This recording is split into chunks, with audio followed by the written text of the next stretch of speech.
entrar al análisis de la sobretasa. Ya traíamos una sobretasa que debían liquidar las instituciones financieras. Las instituciones financieras hasta el año grave 2022 deben liquidar 3 puntos adicionales de la tarifa general como sobretasa. Es decir, tienen una tributación total del 38%. Pero además de las instituciones financieras, tenemos unos nuevos sujetos pasivos que estarán obligados a liquidar la sobretasa. Estos serán las entidades aseguradoras y reaseguradoras, las sociedades comisionistas de bolsas de valores y comisionistas agropecuarias, las bolsas de bienes y productos agropecuarios, agroindustriales y otros commodities, y los proveedores de infraestructura del mercado de valores. Este tipo de contribuyentes deberán asimismo liquidar un anticipo del 100% del impuesto, anticipo que se deberá liquidar en la misma declaración del año grave 2022. Así la sobretasa aplique para el año grave 2023, se deberá liquidar el anticipo en el año grave 2022 equivalente al 100%. Esta sobretasa, que será equivalente a 5 puntos adicionales, es decir, para una tributación total del 40%, aplica para los años graves 2023 a 2027. En este orden de ideas, para las instituciones financieras se extiende la sobretasa más allá del año 2022, que era el último año de aplicación. Entonces van a tener otros 5 años más de sobretasa. Y como ya lo decía, es equivalente a 5 puntos porcentuales. Pero esta sobretasa aplicará a todos aquellos contribuyentes, a todos aquellos contribuyentes que tengan una renta líquida gravable que sea igual o mayor a 12.000 VT, es decir, a 5.089.440.000. 5.089.440.000. Con respecto al pago, digamos lo que se expidió el decreto reglamentario 2487 de 2002, que modifica el decreto único reglamentario 1625 del 2016, estableciendo el pago de esta sobretasa. Allí hubo un error que ya fue corregido mediante un nuevo decreto que se expidió la semana anterior. Y en este decreto inicialmente se había dicho que la sobretasa se debía pagar en 2 cuotas. Es decir, como se asumiera que todos los obligados a pagar la sobretasa tenían la calidad de grandes contribuyentes y dejando de lado aquellas personas jurídicas que no tienen la calidad de gran contribuyente, pero que también están obligados a liquidar la sobretasa. Entonces, se corrige y queda claro que el pago para los grandes contribuyentes se realizará en 2 cuotas, así como su impuesto sobre la renta, y para las demás personas jurídicas el pago se realizará en las 5 cuotas en las 3 cuotas que tienen que cancelar.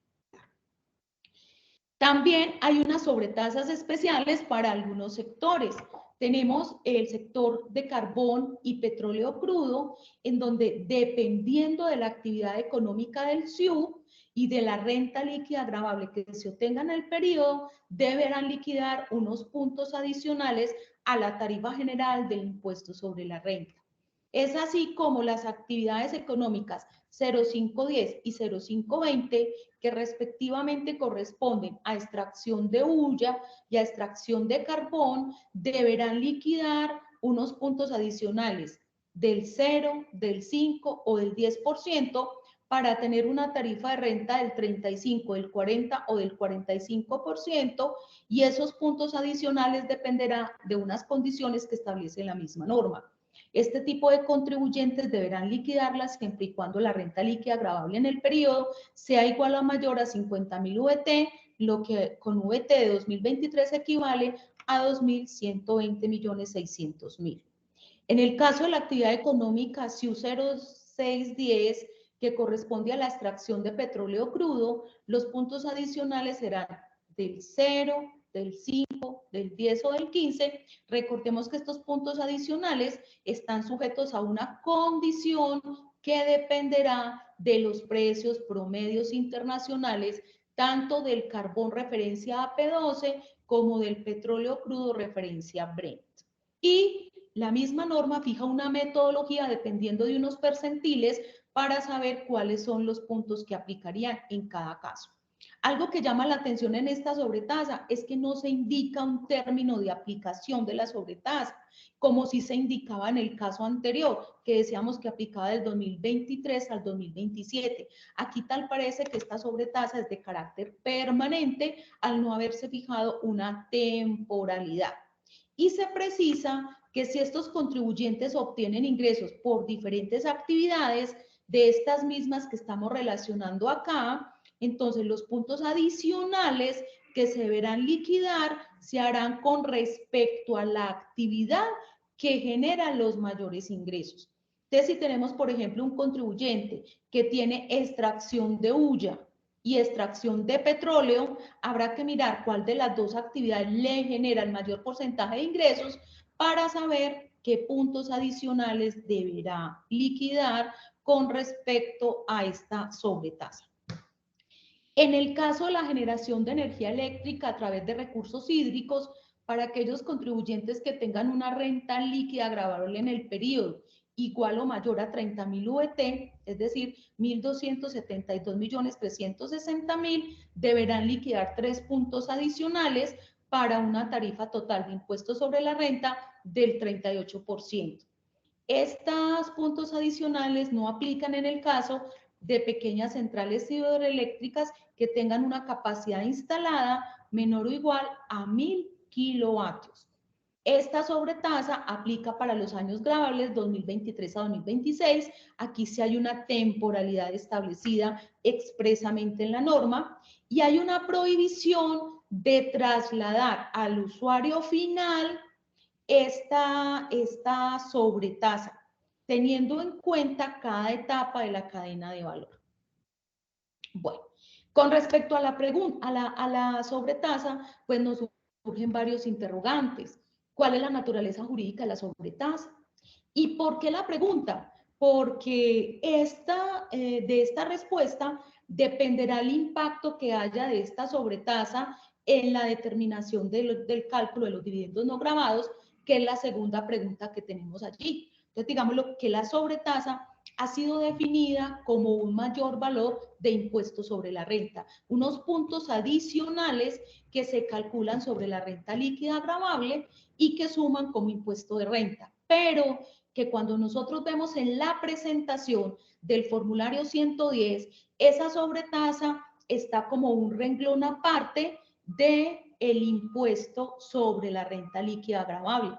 Entonces, digámoslo que como tal no está sumando a la renta líquida, perdón, al impuesto sobre la renta líquida gravable, sino que tiene su renglón aparte. Y como les decía, esto es importante para responder la segunda pregunta, es decir, ¿cuál es el efecto de esa sobretasa en el cálculo de los dividendos no gravados? Pues los vamos a ver acá con un ejemplo muy simple. Tenemos acá un contribuyente que para efectos del análisis y de la comprensión del tema, suponemos que la utilidad contable es igual a la renta líquida gravable. Y este contribuyente tiene una utilidad contable que es igual a la renta líquida gravable de 10.000 millones de pesos.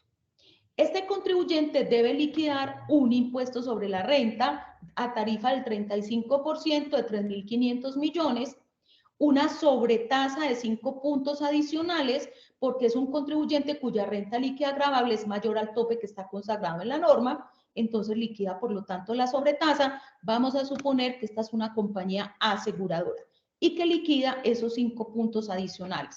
No tiene impuesto de ganancia ocasional, por lo tanto la utilidad contable después de impuestos son 6.000 millones de pesos. Para hallar el monto máximo distribuible como no gravado de la utilidad, pues hacemos la depuración con base en el artículo 49 del Estatuto Tributario, que sabemos que es la norma que determina cuál es la utilidad máxima susceptible de distribuirse como no gravada para las sociedades nacionales cuando se trata de utilidades que hayan sido declaradas en cabeza de la sociedad. Entonces, partimos aplicando el artículo 49 del Estatuto Tributario de una renta líquida gravable de 10.000 millones, le vamos a sumar la ganancia ocasional gravable. En nuestro ejemplo no tenemos información, es decir, no liquidó ganancia ocasional. Restamos el impuesto básico de renta, que para nuestro ejemplo son los 3.500 millones. Miren que no estamos restando la sobretasa porque le decíamos la sobretasa es un valor adicional que se declara en un renglón aparte y como tal no me está afectando ese impuesto básico de renta. No me está afectando el impuesto básico de renta, por lo tanto en la depuración tomamos los 3.500 millones de pesos.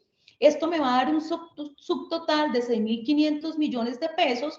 Vamos a sumar los dividendos no grabados de sociedades nacionales y de sociedades de países miembros de la CAN que sean distribuidos con el carácter de no grabados. En nuestro ejemplo no hay, 0. Y sumamos los beneficios comunicables a socios o accionistas que las mismas normas de manera taxativa nos dicen en qué caso los debemos sumar. Para nuestro ejemplo no hay. Por lo tanto, la utilidad máxima susceptible de distribuirse como no grabada son 6.500 millones de pesos. Si comparo esos 6.500 millones de pesos, que es la utilidad máxima que se podría distribuir como no grabada, versus la utilidad que tengo por distribuir, que son solamente 6.000 millones, entonces concluimos que el dividendo no grabado serían 6.000, dividendo grabado 0. ¿Por qué? Porque aquí incluso el cálculo del artículo 49 del Estatuto Tributario me da la posibilidad de poder tomar 500.000 millones, cifras expresadas en miles de pesos, perdón, 500 millones, como un escudo tributario o un beneficio para utilizar o en los 2 años anteriores o en los 5 años siguientes, como lo establece el mismo artículo 49 del Estatuto Tributario. Por lo cual se evidencia que la sobretasa lo que está haciendo en el cálculo del impuesto de la utilidad máxima susceptible de distribuirse como no grabada es generarme un beneficio que se puede utilizar a su vez como ingreso no constitutivo en los años siguientes, lo que conocemos a nivel internacional como el carry forward, es decir, la posibilidad de tratar utilidades o pérdidas, mirar el efecto en el futuro, o un carry back es devolverse hacia atrás y tener el efecto de ese dividendo no grabado en los 2 años anteriores. Entonces, esa es, digamos, la conclusión que se generaría en este caso, de que la sobretasa realmente lo que trae es la posibilidad de generar un beneficio tributario de un mayor valor de utilidad no grabada a distribuir en los 5 años siguientes, a distribuir, es decir, que cuando se distribuyan las utilidades, de las utilidades grabadas, yo puedo desgravar esta suma de los 500 millones de pesos por la aplicación de esta disposición del artículo 49, o si en los 2 años anteriores tengo utilidades por distribuir que sean grabadas, pues también puedo entrar a desgravarlas mediante este mecanismo. Bueno, la tercera pregunta que nos surge de esta sobretasa es, ¿a partir de cuándo se liquida el anticipo de la sobretasa para los nuevos sujetos pasivos? Ya lo decía en mi presentación, pero quiero reiterarlo porque esto, digámoslo, ha sido una de las preguntas más frecuentes que se nos han formulado. Y es, si bien es cierto, la sobretasa se crea a partir del año grabable 2023, por antecedentes constitucionales que ya tenemos sobre la materia, esta sobretasa se deberá liquidar en el año gravable 2022, toda vez que la misma norma exige que haya un anticipo de sobretasa para el año gravable inmediatamente siguiente. Entonces, si la sobretasa se liquida en el 2023, para el 2022 será obligatorio liquidar una sobretasa equivalente al 100% del valor de la misma. Otra de las preguntas, que ¿cuál es el impacto de la sobretasa en los contribuyentes que tienen contrato de estabilidad jurídica? Tema muy importante paralelo a este tema de modificación de tasas igualmente. Todos aquellos contribuyentes que obtuvieron en su oportunidad un contrato de estabilidad jurídica y lograron estabilizar la tarifa del impuesto sobre la renta, aplicarán la tarifa que hayan estabilizado. Es decir, podemos tener hoy tarifas del 32, del 30, del 32 o del 33%, no, el 32 no, el 33 no, pero tarifas sí del 30% si se estabilizaron en su oportunidad esa tarifa. Entonces, para ese tipo de contribuyentes que lograron estabilizar la tarifa del artículo 240 del Estatuto Tributario, no tendrían la obligación de liquidar la sobretasa, toda vez que esta sobretasa hace parte del mismo artículo 240 del Estatuto Tributario. Y cuando se estabilizaban la tarifa del impuesto sobre la renta, como tal, se estabilizaba el mismo artículo 240 del Estatuto Tributario. Por lo tanto, este tipo de contribuyentes con estabilidad jurídica no les aplicaría la sobretasa del impuesto sobre la renta. Digámoslo que aquí incluso he escuchado comentarios con respecto a que si el gobierno hubiera querido hacer un recaudo mayor, pues lo que hubiera hecho era fijar una sobretasa que no estuviera incluida en el mismo artículo 240, sino que fuera una norma por fuera de ese artículo 240 del Estatuto Tributario, y así todo el mundo hubiera podido estar en la obligación de liquidarla siempre y cuando pues superara los topes que establece la norma. ¿Cuál es la base para liquidar la sobretasa? La base para liquidar la sobretasa es la misma renta líquida agravable que se utiliza para liquidar el impuesto sobre la renta. Entonces, esta misma será la base para liquidar la sobretasa.